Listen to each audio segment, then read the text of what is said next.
along to another episode of Doom Service on Film, brought to you by AnR Magazine.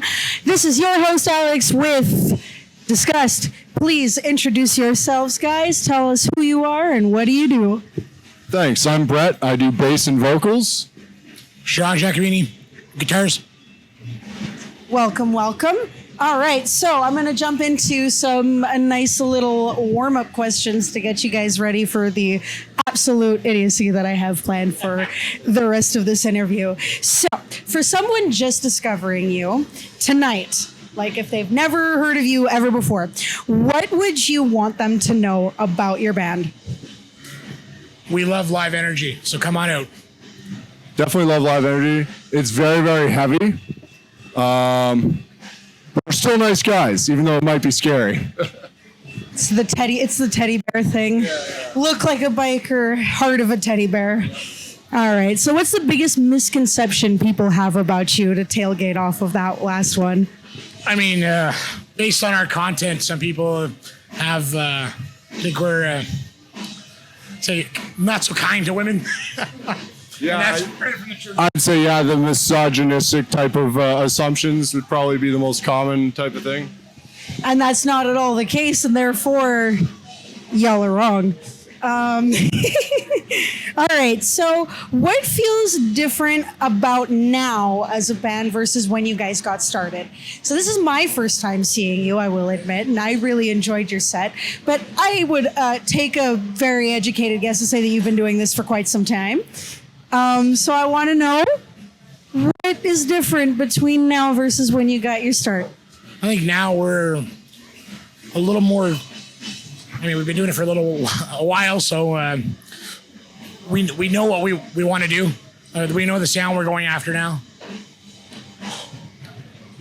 Honestly, I'd say the main difference is me, because I'm not the original bass player. So that's a pretty large difference. So now we've done the first songwriting of the next generation of Disgust. But yeah, definitely Sean has it right. Like, there's been an evolution and a more distinct style that the band has gone with over the years. So you guys have like a more distinct direction that you guys are going in. So sonically, actually, speaking of direction, what are your biggest inspirations? Like, where do you take all of your inspiration from in order to be able to create? I mean, it's a vast plethora of different stuff. I mean, we like all sorts of heavy music. We like all sorts of other music. So we just draw from every little thing that we can find. We just talked about this a little bit the other day, actually. Yeah. And because I was saying before I joined this band that some of my biggest influences in brutal death metal were Gorgasm, who's playing tonight, Lividity, and Defeated Sanity. And I always thought that because of the dual vocal thing, Disgust really had some calling cards for Lividity and Gorgasm. So me as a fan of the band before joining, that's kind of how I always thought. Me as a bass player, definitely a lot of the bass playing in, actually Forrest, who's here tonight, is my favorite bass player. And he's played in a lot of brutal bands as well, like Aetheritic from Montreal. But the bass player of Defeated Sanity, his style is like really what I'm going for. Like a lot of clank and some slap, but also like a lot of percussiveness. Yeah. Hell yeah, we always like that clanky, clunky chug-a-lug.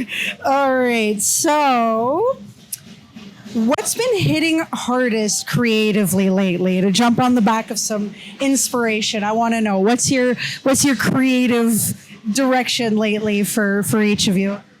I don't know. I think recently we've been just trying to get back to our original mentality of just making music for us, and whatever we find at the time that's doing it for us, let's incorporate it and have fun.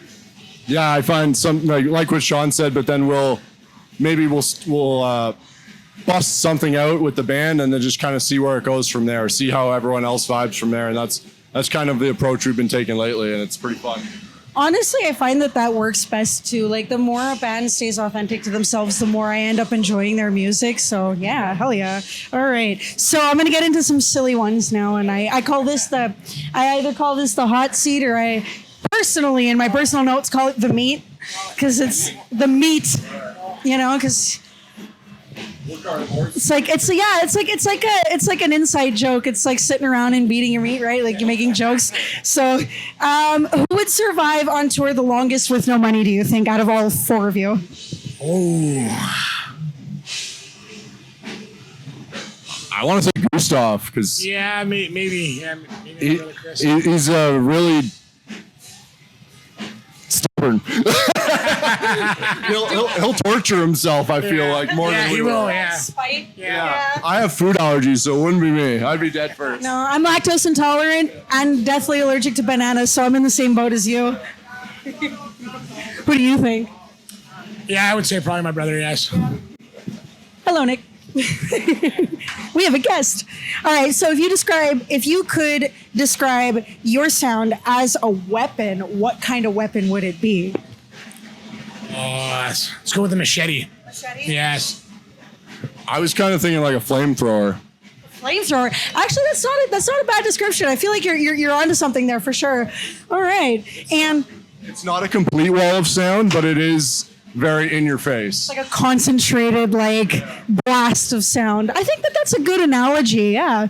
All right. So, what shared band habit do you have that's like the worst out of all of the ones that could be? You know, the ones that like get on each other's nerves. What's your worst shared band habit? I think we've been hanging out so long together that it doesn't. It's like a marriage now. Except just for better or for worse. yeah, except for what it is. I thought you were gonna ask like main band habit. I was gonna be like, but I don't know, like worst band habit. We don't really get in like arguments, honestly. So like worst band habit, probably moving slow. Moving slow. All right. Yeah, we talked about the whole. And this host right here, if I ever decided to partake, would just right out. You wouldn't even hear a single question come out of my mouth. Moving slow. All right. And which of you would be the first to die in a horror movie? What do you think? In a horrible what? In a horror movie. Oh. Probably me. I think it would be me. You? Yeah. Would you be one of those people like exploring and then you die out of curiosity? Or doing something stupid. Yeah, that's very likely. It's like the great act of bravery that everyone's like, yeah, that's badass, and the killer's just like. I might agree. I like to think of myself as very quick, so I'd hopefully not be the first one. I mean, you're at an advantage. You have the long legs. You're at least outrunning the first act, you know. And our other singer Figs, he's very strong, so I don't assume he would be the first either. There you go. And your most cursed backstage moment. So, like, if you've been on the road and you have like those moments where you're just out and about and living your best tour life, what's the most cursed moment you've ever experienced? Like embarrassing, funny, it could be just about anything. Oh man, I mean, probably before Brett joined the band, we all got the flu and just took turns puking our brains out every night for like a month. It was great. I'm thinking. Thankfully, I've never been the one to poop my pants on tour. I've been on one tour where two guys did it, and I've never been the one to do that, so that's good. Most embarrassing. Here's a moment I'm not proud of. Once I was at a show and I saw a quarter behind a toilet, and I picked it up, and it was disgusting. I'm not particularly proud of that. Oh, was it covered in like toilet paper, or did it actually have poop on it? It was not poop, but it was crusty. It probably had pee on it. Oh, nice, a nice little crusty quarter from the back of a toilet. I mean, it could be lucky, you know. You might get really lucky. You could use it on a scratch ticket, and you might win the big, jackpot of that thing. I didn't get sick right after that, so must be lucky. It's okay. One time, my phone fell in the toilet at a bar, and I tried to fix it by like blowing in the charger port so that I could like use it still, and I gave myself strep throat. So shout out Crowbar 2017. Yeah, that's pretty bad. That's my embarrassing course tour moment. All right, so what's the next big push for you guys now? Over the next year, we're going to be releasing some new music. We got ideas coming together right now, and we'll be hitting the studio very shortly. Yeah, exactly. Yeah, we're excited. We got 5 songs that are pretty well underway, and we're looking to hit the studio this year, and hopefully by the end of the year have something materialized. All right, for those of you who are tuning in, stay tuned for more music from Disgust. Disgust. I was trying to do something cool and then my brain just like... all right, so I'm not going to ask this one because I already asked it before, but what do you refuse to compromise on now as a musician after, being in a band, doing your thing, playing? What do you refuse to compromise on artistically? I mean, artistically, I think just going in a box. I've stopped caring so much about being brutal or, being a death metal band or being a black metal band. We don't care anymore. We're just a heavy metal band, and you take what you take from it. That's fair. I do agree with that. But the one thing I think we all kind of still are in agreement is that we're not really looking to do clean singing. Well, there's that. So that's one thing Don't expect that anytime soon. Yeah. So we kind of have that restriction on. But what was the exact question? Sorry? Artistically, what do you refuse to compromise on? I'd say we refuse to compromise on the vocal stylings probably of the band. Other than that, we'd like to try to keep what we're writing musically as open as possible. If you were hoping for Disgust does Yanny, you're not going to get it anytime soon. All right. So what keeps you invested in the scene? I'm curious. You guys are from Ontario, right? So I'm curious about the scene out there because I've only done a couple of shows out of town, just as a helper of sorts and as press, and I haven't really gotten a chance to dip my toes too much. I'm very involved here. What keeps you involved in your scene? I mean, I think that everybody has to come together and contribute somehow, put on shows, go to shows, attend shows, because that's how it stays alive. It's universal. Yes, exactly. Yeah, it's definitely a big semi-open partnership, but our scene it's a quite strong scene in our area, but it has had ups and downs over the years. And Disgust has been around for a long time. So Disgust and even my other band have seen the ups and downs and ridden the waves kind of over the years. And we've seen a lot of bands come and go in our local scene as well. So I think the main thing is to try to continue supporting your friends' bands. That's one thing that keeps it. Pay for their merch and stop expecting guest list guys. Yeah, that's true. That is true. Coming from a fellow promoter. I agree with that. All right. So what do you think people get wrong about heavy music in general? I just want to broaden the scope because I asked you what people get wrong about you, but they might misconcept of you. But what do you think people get wrong about heavy music in general? In general, I mean, I think that, in your opinion. Personally, I think there's still a stigma of if you like heavy metal, you're a godless heathen, or and I mean that's not the case anymore. Heavy metal's so broad now that it's all walks of life. Everybody enjoys it. I agree with that completely, and also the lyrical content I think still gets a misconception.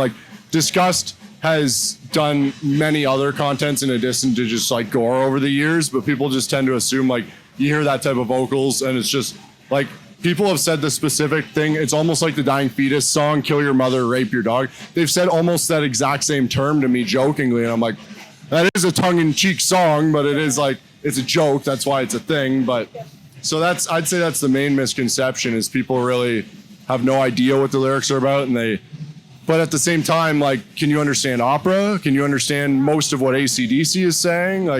It's all just music. It's all just the vocal sound. So I don't really think it matters at the end of the day, honestly. It's all just Angus Young going, never, never, never. No, but for real, I do agree with that because people think that it's too nail on the head sometimes, and they take it a little too seriously, and they don't get the irony in it sometimes. Some bands poke fun at the concept that people are trying to push forward, and they don't get it. So have your fans changed the way you see yourselves as a band or as musicians? I'm curious. I don't know. I've never really taken a chance or taken time to think about that, really, to be honest with you. I've always just been me and go as I am, I'd like to say no, because I'm still just a fan of music at the end of the day, and I still go to a lot of concerts and stuff too. So it feels nice to interact with fans and stuff, but I still, after 15 years of playing in bands, still feel awkward signing autographs and stuff like not like it's like, you know what I mean? Like I'm not that guy. So I don't think I like to think of I make friends with a lot of our fans, honestly. So Amazing. Yeah. And that's what it's all about at the end of the day, right? You would create like a brotherhood, a sisterhood, you know? Yeah. And what makes, I don't know why I wrote us because this is throwing me off. This is like the first time I've asked this question actually. But what makes us the crowd so unforgettable? Like what makes the experience of getting feedback from the crowd so unforgettable at certain shows? It's a terribly formulated question. I'm nixing this. Oh, maybe formulated, but I actually like the question a lot because I've had some pretty incredible like interactions with specific people at shows. And those interactions do tend to like stick with you for quite a while, or can tend to stick with you. So what's special about it? Just when someone's really stoked and they say like the music like hits them in a particular way, like music hits me too. So just hearing about those interactions, I think those are always really awesome.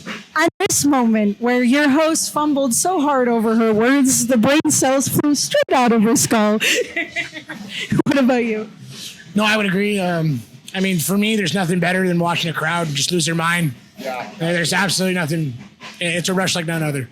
Honestly, as a photographer, promoter, and spectator, when I turn around to take pictures of the pit, it's one of my favorite moments because I see them losing their minds and I'm able to document that and it feels good, like it feels like it's like part of this big soup, like the cauldron is the ingredients are all there, Okay, so we already covered what's next for you. You guys have some new stuff coming out, so stay tuned for that. So I'm not going to go ahead and ask that again.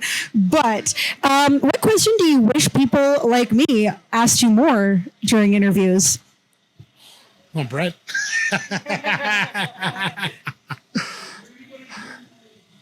That's an interesting question, to be honest with you. Ask us more. Is there anything that you particularly want to talk about as a band that you don't get a chance to? Because there's like a flow to an interview sometimes that like the journalist sets the tone and you don't get to. I mean, we've never been asked about gear, and these guys are kind of gear hounds. Yeah. So that's maybe something that we could always discuss more in the future. Yeah, gear's a fun thing to talk about. Honestly. I mean, yeah, that's our toys. Yeah. For any of my fellow journalists listening, please ask them about their gear. I'm sure it will make for a very enriching conversation. I know what's our favorite dinosaur? I'm gonna say the Stegosaurus, honestly. I was honestly. It can also be your favorite dinosaur. I don't even know a lot of them. What's the one with the gills that spits in Newman's face?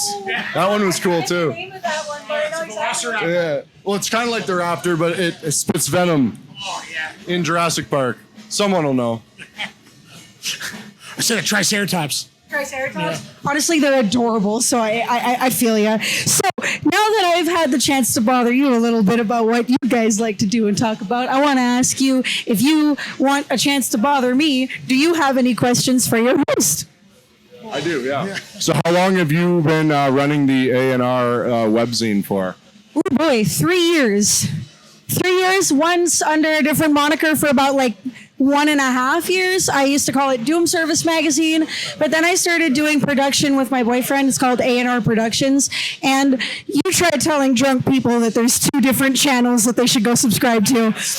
So we merged, and now it's AnR Magazine. I've been doing journalism for 3 years, so. What's your most memorable interview? Oh God, there are so many now. Now I've added a couple of them to my repertoire, so I can't really I think one of the most memorable ones in the early times that I started doing this, within the first 9 months, I got a lot of success. I got to interview guys, like John Davis from Conan and Slasher Dave and Murphy's Law and this one band that ended up being signed to the Gogol Bordello record label called Puzzle Panther.